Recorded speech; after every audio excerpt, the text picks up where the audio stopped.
News 7 Tamil, பொறுப்பும் பொது நலமும்.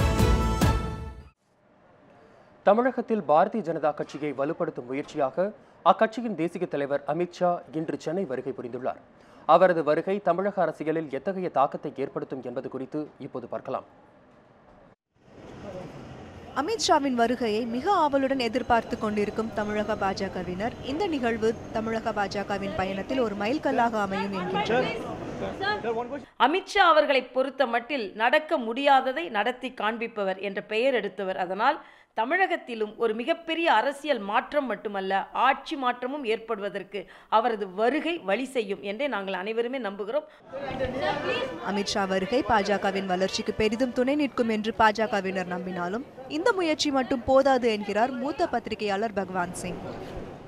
2016 எலெக்ஷன் வருது தமிழ்நாட்டில். இதில் பிஜேபிக்கு ஒரு முக்கியமான ஒரு இடம் பிஜேபி பிடிக்கணும்னா அமித்ஷாவோட இந்த ஒரு வருகை போதாது. இதோட ஒரு ஃபாலோ அப் இல்லை, இந்த பார்ட்டி ஒரு சேர்னிங் இருக்கணும். என்றாலும் அமித்ஷாவின் வருகை தமிழகத்தில் 2016 நடைபெற இருக்கும் சட்டமன்ற தேர்தலுக்கு தயாராக உதவும் என பாஜகவினர் நம்புகின்றனர். தமிழகத்தில் திராவிட கட்சிகள் தவிர வேறு எந்த கட்சியும் ஆட்சி செய்ய முடியாது என்ற கருத்து நிலவி வந்தாலும் அமித்ஷாவின் வருகை ஒரு அரசியல் மாற்றத்தை கண்டிப்பாக ஏற்படுத்தும் என்பது பாரதிய ஜனதா கட்சியின் நம்பிக்கை. இருந்தாலும் சமீபத்தில் நடந்த நாடாளுமன்ற தேர்தலின் போது நாடு முழுவதும் பரவியிருந்த மோடியின் அலை தமிழகத்தை அவ்வளவாக தாக்கவில்லை என்பதையும் மறுக்க முடியாது. நிஷா சேகர், நியூஸ் 7 தமிழ், சென்னை.